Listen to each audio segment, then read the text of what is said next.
Merci à tous de venir ici aujourd'hui. Je me présente, moi c'est Lucas. Je ne suis pas cosplayer, je suis photographe, mais je fais partie de la Cosplay Family justement en tant que photographe cosplay. Et aujourd'hui je vais vous parler en fait d'un peu de moi, je vais vous parler de ma vie, désolé en avance, mais je vais expliquer qu'est-ce que je fais, quel est mon boulot en tant que photographe cosplay, avec qui je travaille, où je travaille, je vais répondre à vos questions aussi si vous avez des interrogations, autant techniques que sociales et autres par rapport à la photo cosplay. Ça joue? Alors, on va aborder plusieurs points aujourd'hui dans la présentation. Donc, je vais vous expliquer un petit peu pour ceux qui ne sont pas familiarisés avec le cosplay et la photographie, qu'est-ce que c'est et qu'est-ce que ça fout ensemble, en guillemets. Bon, je vois qu'il y a pas mal de cosplayers, mais est-ce qu'il y a des gens qui font de la photo, là, autre qu'avec le smartphone, avec un vrai appareil photo et tout? Photographe? Oui, je t'ai vu, c'est bon. Est-ce qu'il y en a, est-ce qu'il y a des cosplayers non cosplayés qui ont déjà fait des photos, mais pas en essayant sans autre photographe en fait? Et des cosplayers qui ne sont jamais allés vers un photographe cosplay. Et tout, c'est bon, ils connaissent tous. Pour le reste, on va reprendre les bases, je vais vous expliquer tout ça.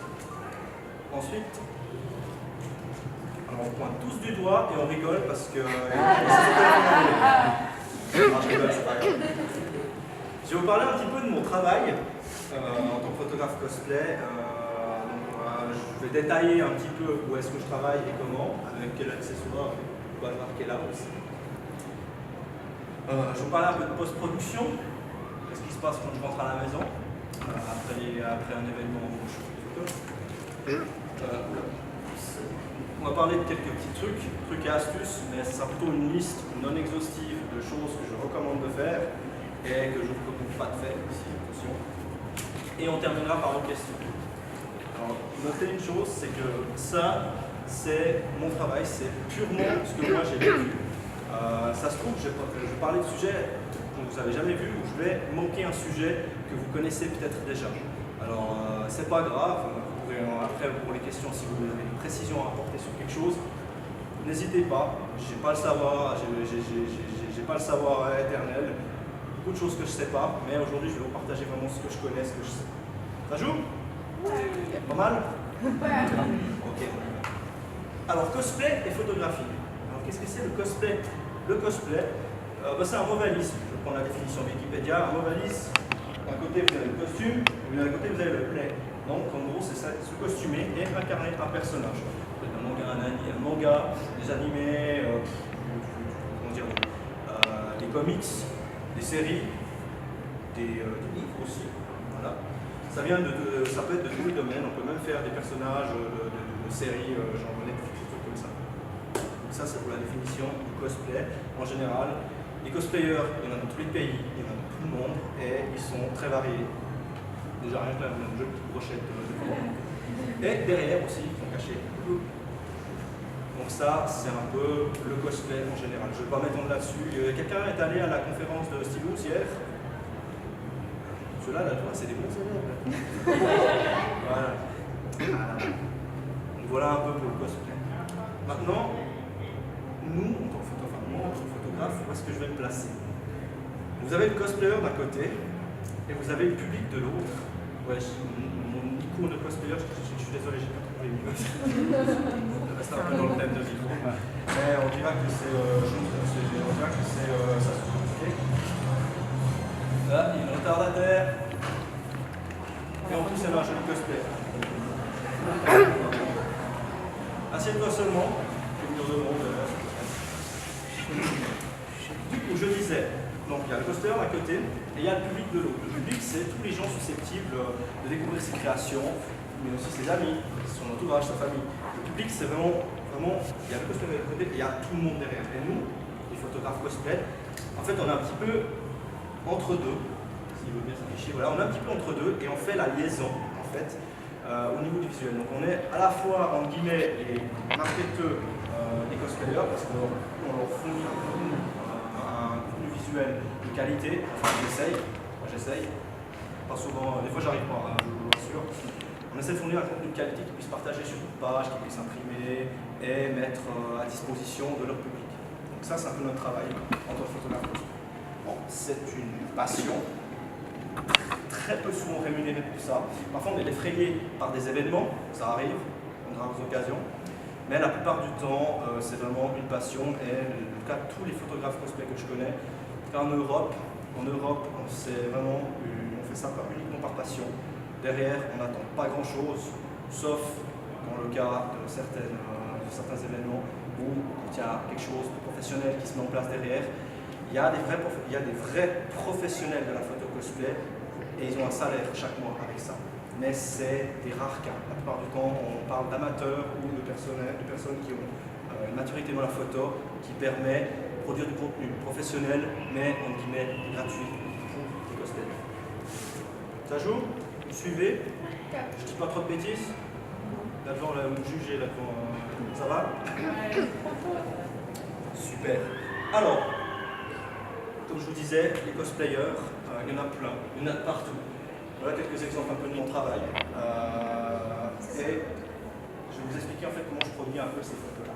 Donc là, vous avez un peu le produit fini, tout ce que produit en guillemets un photographe cosplay. On a tous, en tant que photographe cosplay, on a tous une fibre d'artiste différente. On a tous des goûts différents, on a tous des traits dans le traitement, dans la prise de vue, dans le contact humain qui est différent. Mais au final, on arrive tous au même endroit. C'est au final se faire plaisir, produire du contenu, faire des photos avec des cosplayers, et puis finir la soirée avec les amis dans le bar. C'est important. Ok. Alors le travail du photographe cosplay. Je vais vous parler un petit peu cette fois-ci de où, moi, en tout cas personnellement, je vais bosser. Donc avec qui je bosse, où je bosse, comment je bosse. Parce qu'il y en a qui se disent, mais ouais, faire de la photo cosplay, c'est comme ça. Non, il ne faut pas seulement un appareil photo et un petit peu de matériel rigolo avec, il faut un petit peu réfléchir plus loin. Alors, il y a deux grandes catégories de photo cosplay actuellement dans le monde. Il y a d'autres catégories, mais je vais vraiment simplifier, vraiment généraliser ça en deux catégories. Vous avez les séances photo cosplay qui se passent, c'est une séance photo en studio sur une localisation bien précise. Donc derrière une organisation, généralement c'est des séances privées, donc avec un groupe, une personne, et ce sont des séances qui sont organisées dans un cadre privé. La deuxième chose, là où on officie aussi un photographe cosplay, où vous voyez le plus, c'est en événement et en convention. C'est un petit peu là, généralement on naisse les photographes cosplay, c'est en convention parce qu'il y a une concentration énorme de cosplayers au même endroit, beaucoup de talent, beaucoup de passion, et en tout cas c'est là que moi j'ai mes idées, mes créations et tout l'art de la photo cosplay que j'ai développé jusqu'à maintenant qui est né. Et la plupart de mes compatriotes photographes, c'est pareil. Donc c'est deux grosses parties que vous avez en les conventions, les événements et les shootings privés. Vous suivez jusqu'à maintenant? Alors on va parler un petit peu des séances photo cosplay et je vais vous expliquer en fait qu'est-ce qui est important en séance photo cosplay. Donc je ne vais pas rentrer dans les détails à nouveau, je vais un peu effleurer le truc. Je vous laisserai ensuite, si vous avez des questions par rapport à ça, pour approfondir la chose, je vous laisserai vous les poser après. Du coup, une séance photo cosplay, comment ça se passe? D'abord, il y a un lieu, une localisation. Elle va se choisir pas au hasard, on va pas aller shooter dans les bennes à poubelle en face du garage. Quoique, la localisation c'est très important, c'est quelque chose qui va permettre de donner vie à la photo, c'est quelque chose qui est en accord avec le personnage du cosplayer. Le cosplayer qui va faire je sais pas, par exemple, quelque chose dans Dragon Ball, vous allez plutôt travailler forêt, vous allez plutôt travailler dans quelque chose qui ressemble à Dragon Ball, vous n'allez pas bosser dans votre garage. Par contre, si justement vous avez un cosplayer qui fait un personnage, comment ça s'appelle dans Final Fantasy, celle qui répare le bagnole, un gilet jaune. Ah, Cindy, je crois. Voilà, c'est Cindy. Cindy, par exemple. Quelqu'un connaît Final Fantasy là? Voilà. C'est une garagiste. Là, par contre, votre garage, c'est impec comme localisation. Donc, lieu, localisation. Première chose à faire. La deuxième chose à faire, sur place, c'est le travail des lumières. Qu'est-ce que vous allez prendre? Vous allez réfléchir. Ok, je vais en forêt. Qu'est-ce que j'ai besoin?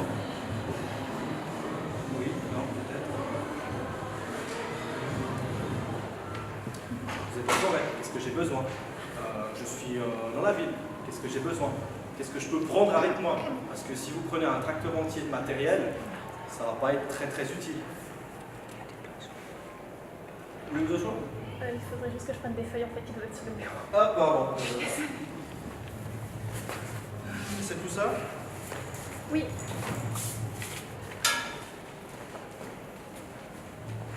Tiens. Je suis vraiment désolée pour être suffisante. Merci beaucoup. Pas de souci. Du coup, les lumières.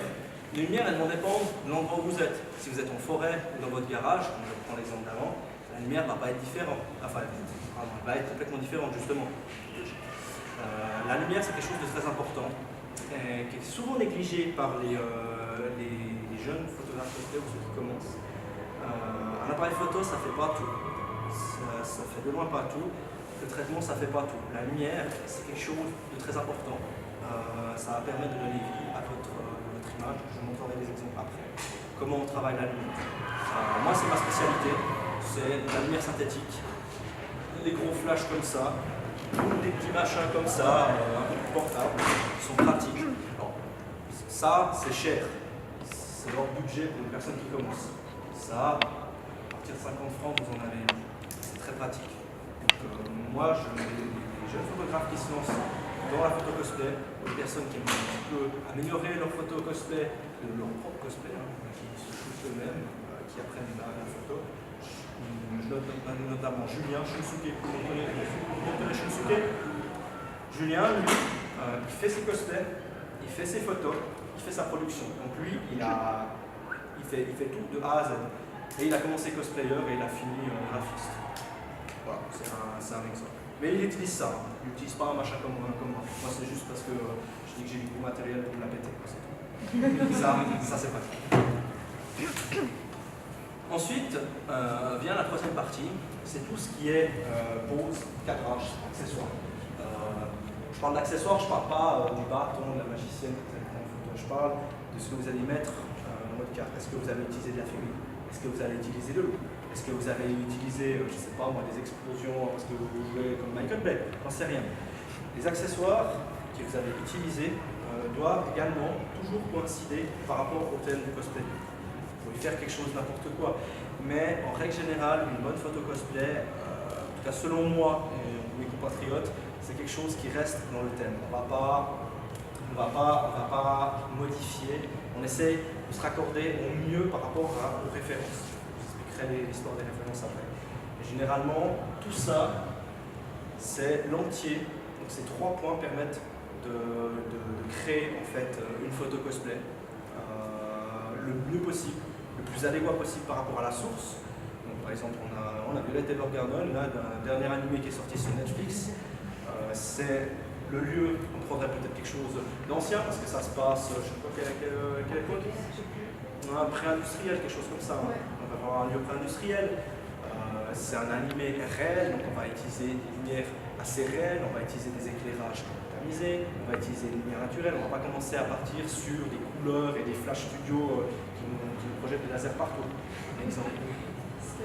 Et les accessoires et autres, peut-être pas forcément d'utiliser de la fumée. Hein? Okay. Ça joue? Super. Alors, niveau localisation, comme je vous ai dit, ça tout dépend de ce que vous avez besoin. Donc une ville, un théâtre, une forêt et votre garage, tout peut être une localisation pour faire un show de cosplay. Ça dépend du personnage, ça dépend du groupe de personnages avec qui vous allez travailler. Cherchez le lieu en adéquat. N'hésitez pas à aller chercher le lieu.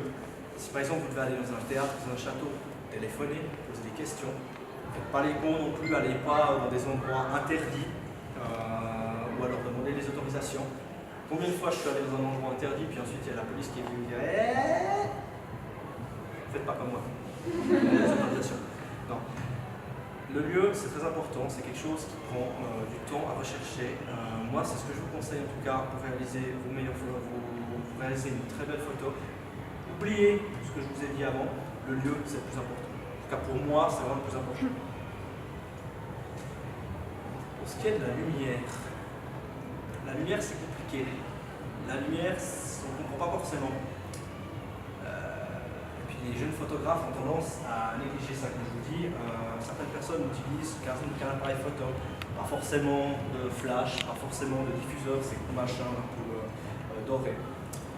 La lumière, c'est quelque chose de très important parce que ça va permettre de donner vie à votre photo. Je vais vous donner quelques exemples là-dessus. Prenons cette photo-là. Cette photo de la jeune fille qui est là derrière. Cette photo est réalisée avec de la lumière naturelle. Pas de flash, pas de fioriture, rien du tout. La lumière, elle vient de ce côté-ci. Mais, vous voyez derrière, on a un mur blanc. Et le blanc, c'est une couleur qui reflète la lumière. Donc on voit sur le côté de la cosplayeuse, il n'y a pas d'ombre. Pourquoi? Parce que la lumière rebondit et vient éclairer comme ceci. Placez vos sujets par rapport à un mur blanc. C'est très pratique. Ça permet de vous éviter de trimballer 12 kg de matériel en plus. Ça, c'est mon petit conseil là-dessus.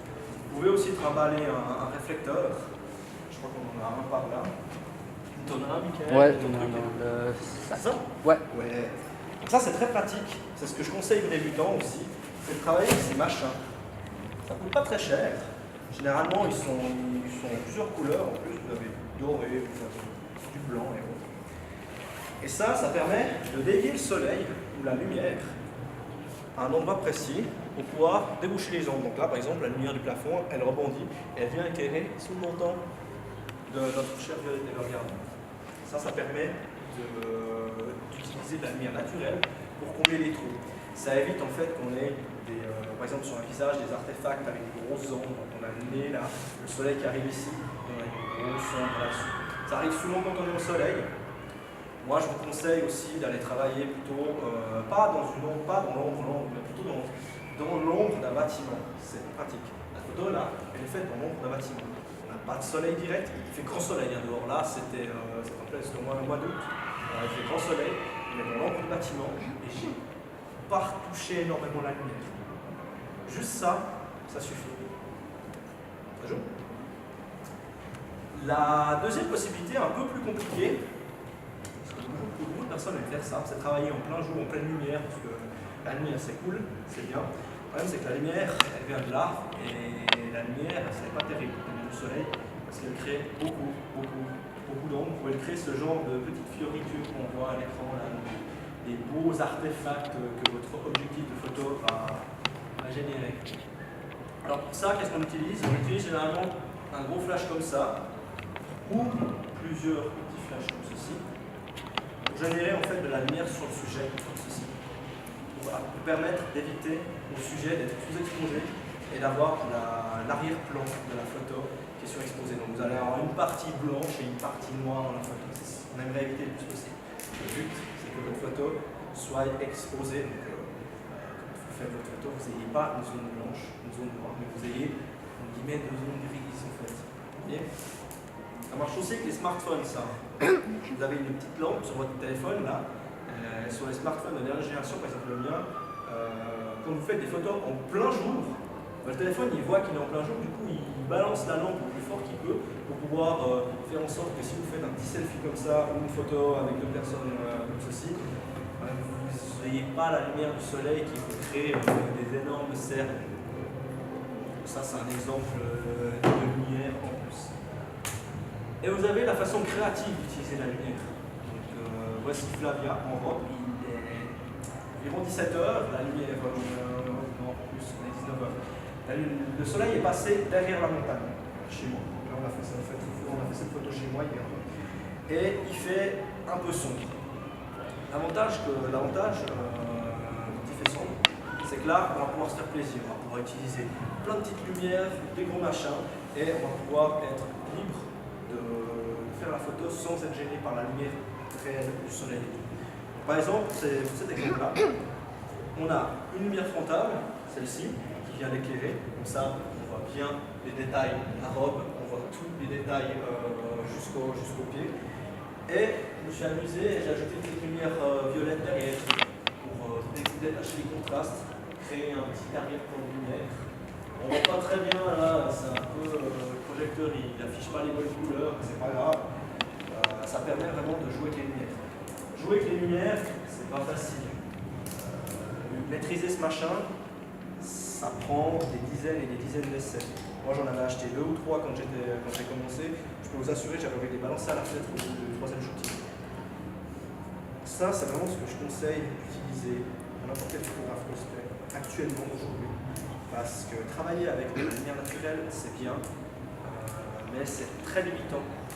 Ça limite énormément en fait, vos mouvements.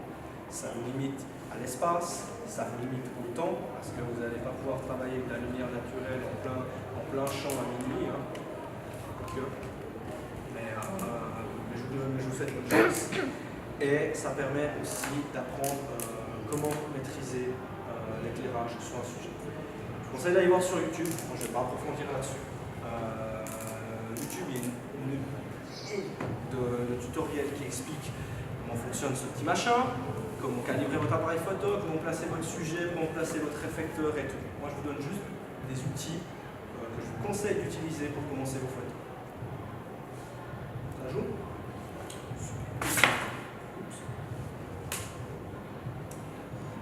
Maintenant, je vais vous parler juste de quelques trucs que moi je ne maîtrise pas. Ça, je ne suis pas très bon là-dessus. Je vous conseillerais peut-être quelqu'un qui est beaucoup mieux que moi là-dessus. C'est tout ce qui est pose, cadrage, mise en scène, placement de sujet, placement des membres, des mains, des pieds, la position du hot dog, pour ceux qui ont vu la séance de samedi. Voilà. C'est quelque chose, le placement, que vous allez devoir faire à tous vos shoots cosplay. Contrairement à un shooting avec un modèle X ou Y en robe ou autre, vous pouvez varier les placements comme vous voulez. Les gens dans le cosplay, ils préfèrent avoir les poses de leur personnage. Les cosplayers sont alertes, connaissent leur personnage généralement, et savent exactement, ah je veux ça, ah je veux ça, ah je veux ça.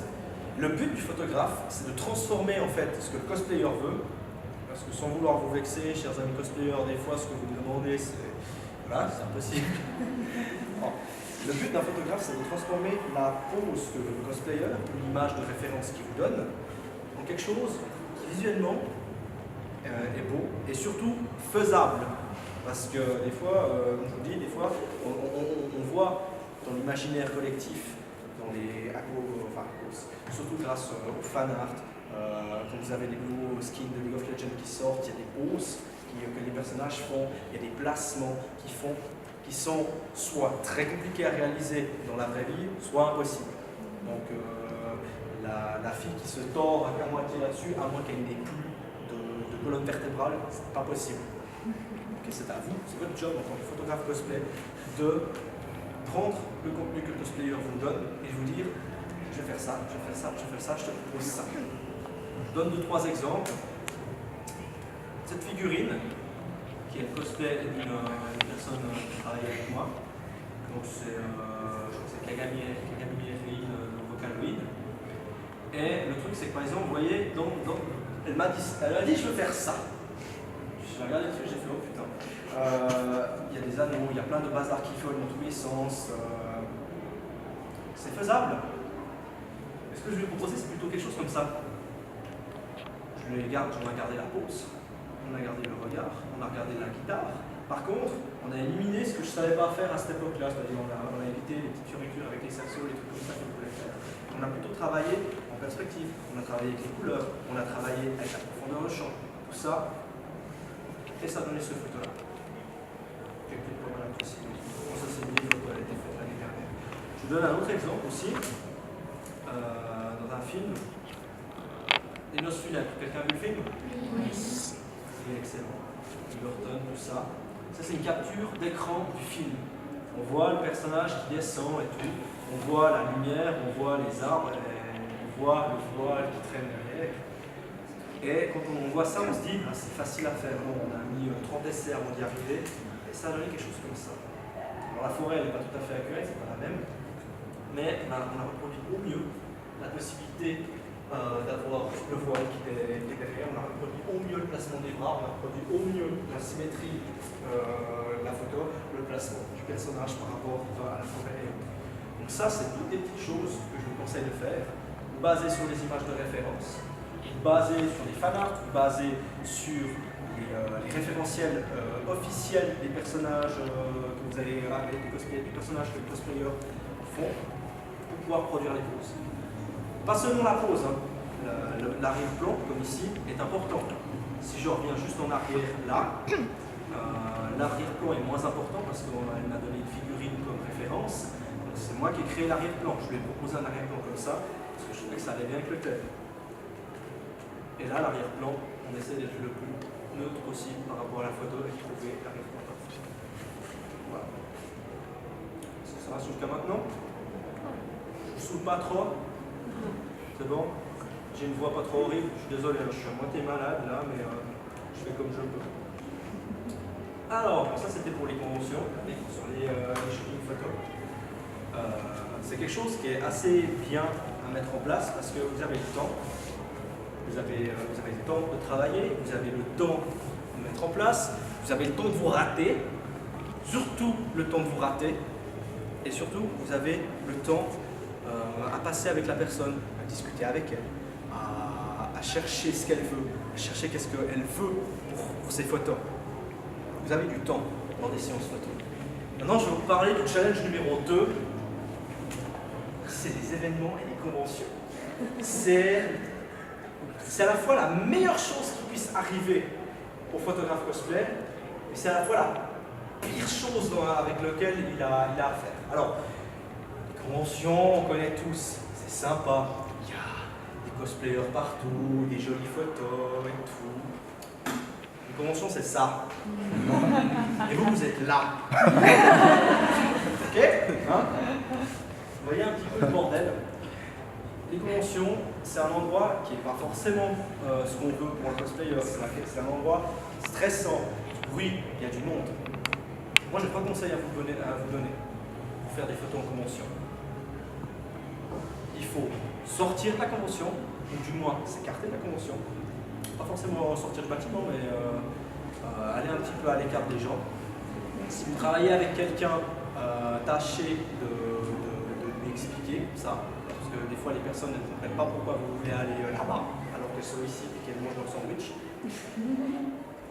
Il vous faut chercher des fois plus loin qu'un simple mur gris. Beaucoup de personnes se disent: ah, c'est pas grave, j'ai un mur là, je peux faire mon portrait avec ce mur là. C'est joli. Les 100 premières photos comme ça, vous allez les apprécier. Les 100 suivantes, un peu moins. Et puis quand vous arrivez à 10 000 photos comme ça, c'est bon, vous aurez laissé tomber. Les bâtiments, les conventions, les bâtiments où se passent les événements, il y a plein de trucs cool. Il y a des escaliers. Oui, c'est cool les escaliers, putain. Il y a des. J'ai complètement fou quand je dis ça. Il y a des parcs à l'extérieur. Il y a la possibilité d'aller dans des zones. Certaines conventions vous laissent aller dans des zones restreintes d'accès. Il faut leur demander, il ne faut pas y aller tout seul. Il y a certains bâtiments qui sont très beaux, qui ont une architecture qui est excellente. Il y en a qui ont des arbres à l'extérieur. Il y en a où vous pouvez faire rentrer, sortir n'importe quand et puis aller autour du village où se passe la convention. Sortez, allez chercher un endroit. Si vous voulez faire une photo avec un cosplayer là-bas, le meilleur moyen, c'est de ne pas rester planté au milieu de tout le monde, comme Jean-René là au milieu de la foule. Sortez, allez à droite et à gauche. Si vous voulez augmenter la qualité de vos photos en convention, il faut bouger, il faut chercher, il faut se renseigner. Et surtout, il faut éviter de transposer des fois de questions. Il y a, comme je vous ai montré avant, il y a des gens comme mon ami Octopix, Vincent Becker. Vous voyez qui c'est Octopix, il y en a certains qui connaissent. Mais il fait ce genre de photos-là directement dans la convention. Donc c'est blindé de monde derrière. Et lui, il a un style qui permet de travailler comme ça. La plupart du temps, c'est très stressant de bosser comme ça. Là, je parle de personnes qui vont commencer peut-être la photo cosplay ou qui n'ont aucune idée là-dessus, ou qui ont déjà un niveau. Bosser dans ces conditions, c'est hardcore. Bosser en convention, c'est dur. Il y a des conventions qui mettent des fois des fonds, comme là, je crois qu'il y en a un à côté des. Oui, il y en a 4. Il y a 4 fonds là-bas. Il y a des fonds pour en faire des photos. C'est une excellente opportunité pour vous entraîner là-dessus. Et vous faites quelques photos vers le fond. Et vous ne faites pas des milliers de photos vers le fond parce que c'est pas intéressant. Soyez créatifs. Soyez créatifs. Là, on est à Palexpo. Vous sortez de la convention, vous avez un parc où vous allez direction vous sortez de Japan Cosplay, là où il y a des espèces d'escaliers qui montent avec des espèces de néons comme ça en haut.